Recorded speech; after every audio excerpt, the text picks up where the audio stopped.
Graça e paz do Senhor Jesus seja com todos nós. Uma ótima segunda-feira para todos. Segunda-feira, dia 6 de julho de 2020. Bom, segunda-feira a gente sempre reserva para fazer um resumo da pregação da palavra do domingo do dia anterior. Nós estamos expondo o Evangelho de Marcos e ontem nós entramos no capítulo 8, do versículo 31 até o versículo de número 33. Esse texto é bem conhecido, é o texto onde Jesus repreende Pedro, porque Pedro diz que ele não vai para a cruz. Mas o que nós destacamos foi o versículo anterior, na verdade o versículo 31, que diz o seguinte: então começou ele a ensinar-lhes que era necessário que o Filho do Homem sofresse muitas coisas, fosse rejeitado pelos anciãos, pelos principais sacerdotes, pelos escribas, fosse morto e que depois de 3 dias ressuscitasse. O tema da nossa palavra de ontem foi necessidade. Por quê? Nós abordamos o fato de que Jesus disse que era necessário que ele sofresse. Não só que ele sofreria, mas ele está dizendo que era necessário que isso acontecesse. E isso nos chama a atenção e talvez tenha sido isso que mais tenha ofendido a Pedro, porque Pedro até imaginava que ele poderia sofrer, mas não que era necessário que ele sofresse. Agora, a pergunta que fica é: por que alguém deve sofrer? E por que era necessário que Cristo sofresse? Tim Keller, ele enumerou 3 motivos pelos quais Cristo deveria, ou pelos quais era necessário que Cristo sofresse. Primeiro, ele fala que era uma necessidade pessoal. Por quê?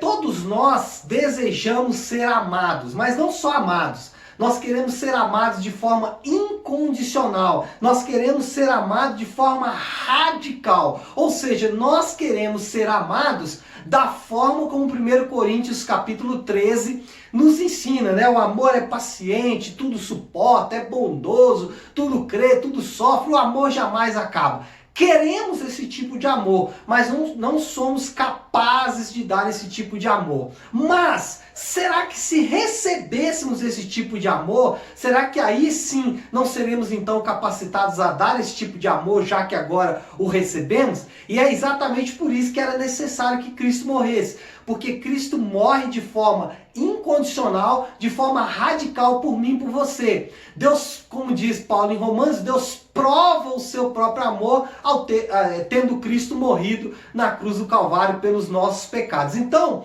o primeiro motivo pelo qual era necessário que Cristo morresse era por uma necessidade pessoal, para que nós experimentássemos o amor que nós não temos em ninguém. E aí vai aqui a primeira aplicação. Por quê?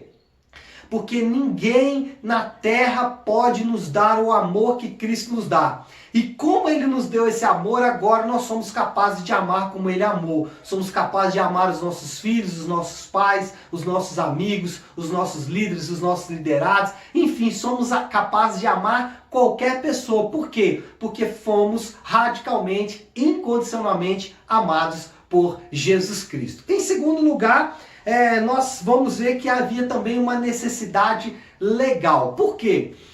Quando alguém nos faz alguma coisa que nos prejudica, ou quando a gente prejudica alguém, isso gera uma dívida. Dívida essa que deve ser paga. E nós só temos 2 opções para quitar essa dívida. Ou nós fazemos a pessoa que nos prejudicou, obrigar essa pessoa a nos restituir. E aí nessa luta por fazer a pessoa nos restituir, muitas vezes nós vamos nos tornar piores do que ela, nós vamos nos tornar duros, frios. Quantas pessoas que você conhece que porque foram ofendidas se tornaram pessoas duras, pessoas que desejam mal para o outro? É porque no afã de tentar receber a retribuição por aquilo que ela foi ofendida, o pagamento pela dívida, ele se tornou pior do que o seu ofensor. Bom, então só sobra a outra opção, que é perdoar. Só que nós sabemos que perdoar envolve muito sofrimento. Quem já teve que perdoar uma ofensa sabe o quanto é doloroso perdoar uma ofensa. Não exigir o pagamento dessa ofensa. Então não deveria nos assustar quando Jesus disse que era necessário que ele sofresse. Por quê?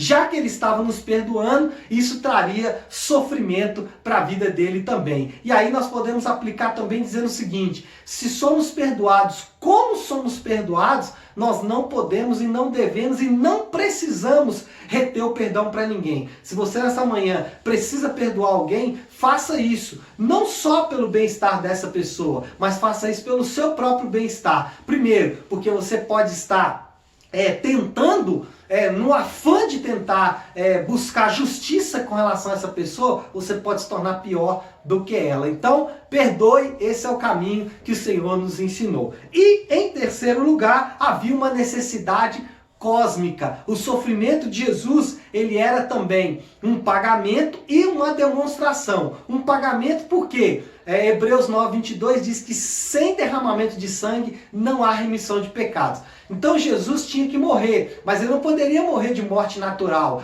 Tinha que ser uma morte violenta. Isso é derramar sangue. Derramar sangue significa alguém que vai perder a sua vida fora do tempo. A vida vai ser retirada desse alguém. E é exatamente o que aconteceu com Jesus. Ele pagou o nosso preço, dando a sua vida foi retirada dele em nosso favor. Mas além disso, é também uma demonstração. Por quê? Jesus, ele não foi condenado por um tribunal sem jurisprudência. Ele não foi condenado por um tribunal qualquer. Ele foi condenado pelo Sinédrio, que eram os principais anciãos, sumos sacerdotes, os principais homens da nação de Israel. Nação essa que conhecia a Deus, não é uma nação pagã.